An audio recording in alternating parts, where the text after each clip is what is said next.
Welcome everyone. இன்றைக்கி நம்ம கார்டனில் பார்க்க போகிறது சாமந்தி செடி ஈஸியாக வளர்க்குறது எப்படி, பூக்கள் பூக்கிற வரைக்கும் அப்படின்ட்டு நம்ம பார்க்க போகிறோம். இப்போ நம்ம சாமந்தி செடி பாருங்கள், இது புது செடி தான், ஏற்கனவே காமிச்சிருப்பேன். இந்த மாதிரி புதுசாக வாங்கும்போது நிறைய பிரான்ச்சஸ் உள்ளதாக வாங்கிக்கணும். அப்போ தான் நம்ம கொஞ்சம் கட்டிங்ஸ்க்கெல்லாம் உதவும். அதே சமயத்தில் இப்போ நம்ம பாதி அளவுக்கு நம்மளுக்கு கட் பண்ண எல்லா கட்டிங்ஸ் வேர் பிடிக்கிறதுக்கு நம்ம பதிய வச்சிடலாம். சின்ன செடியாக இருந்ததுன்னா கொஞ்சம் போல் கட் பண்ணி வச்சுக்கணும். ஆனால் லென்த்தாக வாங்கினா ரொம்ப நல்லது, உங்களுக்கு சீக்கிரமாக பெரிய செடி உருவாக்கலாம். ஆனால் இப்போ நான் பூரப்போ இது போல் பெரிய செடியாக தான் இருந்தது. நான் ஒரு செடி தான் வாங்கினேன். இதில் டாலியாக வாங்கும்போது நம்ம எப்போவுமே ஒரு செடி வாங்கும்போது ரொம்ப ஈஸியாக வளர்க்குறத பற்றி தான் யோசிக்கணும். பூச்செடி டென்ஷன் இல்லாமல் சந்தோஷமாகத்துக்கு தான் நம்ம வாங்குகிறோம், அதாவது பூச்செடி வளர்க்குறோம். ஆனால் நீங்கள் நம்ம அந்த செடி வச்சுட்டு வருதா நல்லா வருமா, இது வராதா அப்படிலாம் யோசிக்கக்கூடாது. ஏன்னா ரொம்ப இப்போ நம்ம 2 days ஒன்ஸு எருவு அப்படின்னும் போது 2 days ஒன்ஸ் எருவெல்லாம் யாரும் கொடுக்கக்கூடாது. எதுக்கு சொல்கிறேன்னா அப்புறம் அதே வேலையை தான் செஞ்சுக்கிட்டே இருக்கணும் இந்த செடி பிடிச்சிக்கிட்டு. அதுக்கு சொல்கிறேன், நான் எப்போவுமே ஒரு செடி வளர்க்கும்போது 1 monthக்கு ஒன்ஸு தான் எரு கொடுக்கணும், 15 days ஒன்ஸ் தான் எரு கொடுக்கணும், இல்லை 20 days ஒன்ஸ் தான் எரு கொடுக்கணும். அப்படி இருந்தால் நல்லா தான் வளரும். நம்ம எப்பவுமே செடி நம்ம எரு போட்டதுக்கப்புறமா 1 month கழிச்சு அடுத்த எருவு, அதாவது ரொம்ப பவுட்ரு ஃபார்மில் கொடுக்கும்போது 1 month கழிச்சு 2 months கழிச்சு தான் நம்ம ரோஜா செடிக்காக இருந்தாலும் சாமந்தி செடிக்காக இருந்தாலும் கொடுக்கணும். ஆனால் ஒரே டைம் நீங்கள் எரு கலந்து வச்சுடுங்க. அப்பப்போ எரு போட்டுக்கிட்டு அப்படியெல்லாம் தேவையில்லை. ரொம்ப ஈஸியாக வளர்க்குறத பற்றி தான் நான் சொல்கிறேன் செடிக்கு. ஏன்னா நம்ம செடி வளர்க்கும்போது சில டைமில் அந்த செடி வரலன்னா நம்மளுக்கு ரொம்ப டென்ஷன் ஆகும். அதுக்கு சொல்கிறேன் நான். ஏன்னா அதெல்லாம் நான் பட்டிருக்கேன், அது போல் சொல்கிறேன் நான். ஏன்னா அது போலலாம் ஆகக்கூடாது சொல்லிட்டு இப்போ நான் என்னை மாற்றிக்கிட்டேன். இப்போ நல்லா ஈஸியாக வளர்க்க ஆரம்பிச்சிட்டேன். அதுக்கு தான் உங்களுக்கும் சொல்லித்தரேன். ரொம்ப சாயில் நீங்கள் கரெக்டாக கலந்து நான் சொல்கிறப்பலையே வச்சிங்கன்னா சூப்பராக வளரும். இப்போ நான் ஒரு சாமந்தி செடி நட்டுடுறேன்னா சும்மா எரு கொடுக்க மாட்டேன். இப்போ நம்ம ஒரு வீடியோ பண்ணும்போது நம்ம சொல்லி கொடுக்கணும் எரு எப்படி போடுறதுன்னு.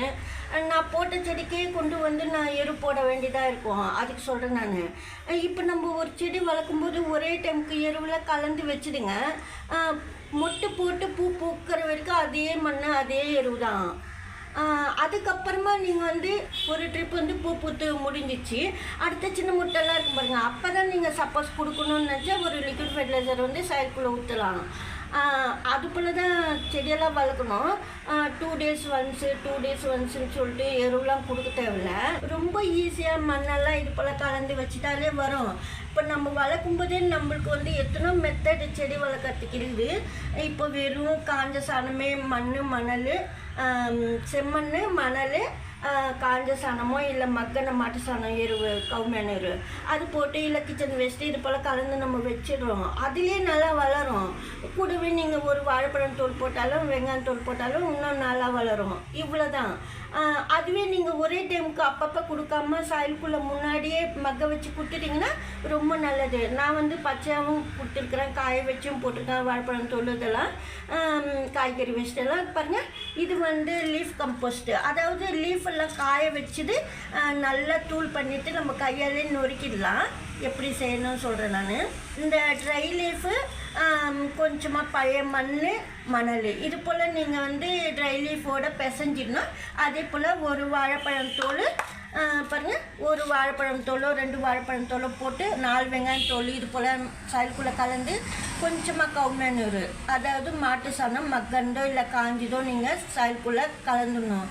நல்லா பிசைஞ்சிட்டு ஒரே டைம் நட்டுலாம். ஏதாவது ஒரு காய், அதாவது வெண்டைக்காய் வேஸ்ட்டு அப்படியெல்லாம் உங்களுக்கு கிடைக்கும். அது போல் போட்டுட்டு இந்த முட்டை ஒரு பவுடர் கொஞ்சமாக அதிலே கலந்துட்டு நீங்கள் ஒரே டைம் நட்டுடலாம்.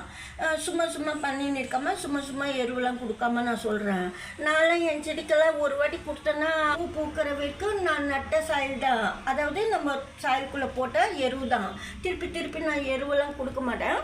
பூ பூத்து முடிஞ்சதுக்கப்புறமா சில முட்டைலாம் இருக்கும், அப்போ லிக்விட் ஃபெர்டிலைசர் ஒரு வாட்டி கொடுப்பேன். அப்போ நீங்கள் 1 month 2 monthsக்கு ஒரு வாட்டி அப்படிலாம் எரு கொடுத்துக்கலாம். ரொம்ப எருவெல்லாம் கொடுத்துட்டே டெய்லியெல்லாம் பண்ணக்கூடாது செடிக்கிட்டலாம். நான் சொல்கிறேன். இந்த மண் கூட நான் அப்புறமா உங்களுக்கு வீடியோ பண்ணுறேன். இப்போ இதில் நான் சொன்ன மெத்தடில் தான் இந்த செடியெல்லாம் நட்டிருக்கிறேன். இப்போ நான் எருவில் சொன்னேன் அது. இது கூட இந்த சின்ன கன்று வந்து ரொம்ப ஒரு மாதிரி இருந்தது, சின்ன கண்ணா சரியாக வளராமல் தான் இருந்தது. ஆனால் நம்ம வச்சுட்டேன், அதுக்கப்புறம் பாருங்கள் சூப்பராக வளர ஆரம்பிச்சிச்சு.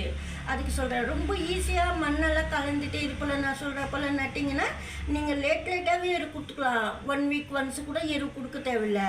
ரோஜா செடிக்கு அதே போல் தான், சாமந்திக்கு எப்படியோ ரோஜா செடிக்கு அதே போல் தான். இது வந்து நான் இப்போ இந்த மண் இல்லாமல் இது வேறு மண்ணில் நான் நட்டிருக்கிறேன். இது வந்து 6 மந்த் வரைக்கும் உங்களுக்கு எருவெல்லாம் கொடுக்க தேவையில்லை. அது போல் அளவுக்கு நான் சாயில் கலந்து வச்சுருக்கிறேன். சப்போஸ் உங்களுக்கு எரு கொடுக்கணுன்னா சின்ன கப்பு தொட்டி நம்ம வளர்க்குறது, அதனால் 3 months ஒன்ஸ் கூட நம்ம எரு கொடுத்துக்கலாம். அது போல் மண் கலந்து இந்த பிளான்ட்டு சாமந்தி கண்ணெல்லாம் நான் நட்டு வச்சுருக்கிறேன். 3 கன்று சாமந்தி கன்று நட்டிருக்கிறேன். இது நான் 1 month கழிச்சு நான் வீடியோ பண்ணுறேன் இந்த பிளான்ட் வச்சு. ஆனால் இது போல் லீஃப் கம்போஸ்ட்டு, காய்கறி வேஸ்ட்டு, வாழைப்பழம் தோல், வெங்காயம் தோல் எல்லாம் போட்டு வேப்பிலை போட்டு கொஞ்சமாக மஞ்சள் தூள் போட்டு நீங்கள் கலந்து வச்சிடலாம். சப்போஸ் வெர்மி கம்போஸ்ட் இருந்தால் 1 ஸ்பூனோ 2 ஸ்பூனோ கலந்துக்கலாம். சூப்பராக செடி வளரும். ஒரே டைம் மண் கலந்து வச்சுருங்க.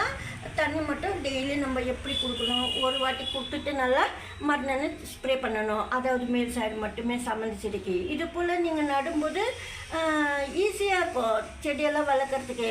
இல்லைன்னா ரொம்ப கஷ்டம். அப்பப்போ எரு கொடுத்துட்டே இருக்கணும், பூ பூக்க மாட்டேன்னு. அதிகமாக எரு கொடுத்தாலும் செடிக்கு ஆகாது. ரொம்ப ஈஸியாக இது போல் மெத்தட்லலாம் நீங்கள் செடி நட்டிங்கன்னா ஈஸியாக வளர்க்கலாம். அதே சமயத்தில் வேலை கம்மியாக இருக்கும், நிறைய கூட செடி வளர்த்துக்கலாம் நீங்கள். அதுக்கு சொல்கிறேன், குட்டி குட்டி கண்ணெல்லாம் சாமந்தி கண்ணெல்லாம் இது போல் சாயில் மிக்ஸ் நான் சொல்கிற போலே ரெடி பண்ணிவிட்டு நீங்கள் நட்டுட்டு தண்ணி மட்டும் டெய்லி ஒரு வாட்டி நல்லா தரவை அதிகமாக தண்ணி ஊற்றணும். அதுக்கப்புறம் மறுநாள் மேல் சாயில் மட்டுமே நினச்சி வைக்கணும். இப்போ நீங்கள் ஒரு நாள் நல்லா தண்ணி ஊற்றிட்டிங்கன்னா ஒரு நாள் பாதி அளவுக்கு தண்ணி வர போல் நீங்கள் ஊற்றிக்கணும். மறுநாள் ஃபுல்லாக இறங்கி வர மாதிரி பார்த்துக்கணும். அது போலெல்லாம் தண்ணி ஊற்றும் போது ஈஸியாக இருக்கும்.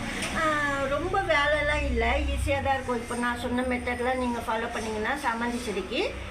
சாமந்தி செடி நீங்கள் வெயிலில் வச்சிங்கன்னா கொஞ்சம் பாதி நிழல் பாதி வெயில் இருக்கிற போல் பார்த்துக்குங்க. சப்போஸ் அது போல் வச்சு தான் ஆகணும்னா ஏதாவது மேல் பாகத்தில் ரொம்ப லீஃப் கம்போஸ்ட்டு போட்டு வைக்கணும் பிளான்ட்டுக்கு. இப்போ இதெல்லாம் நீங்கள் ஃபாலோ பண்ணிங்கன்னா சாமந்தி செடி, ரோஜா செடி சூப்பராக வளர்க்கலாம். நல்ல பூக்கள் பூக்கும், அதே சமயத்தில் ஃப்ரெஷ்ஷாக பிளான்ட் இருக்கும். இந்த வீடியோவில் தான் பிடிச்சிருந்தா லைக் பண்ணுங்கள். நன்றி, தேங்க்யூ.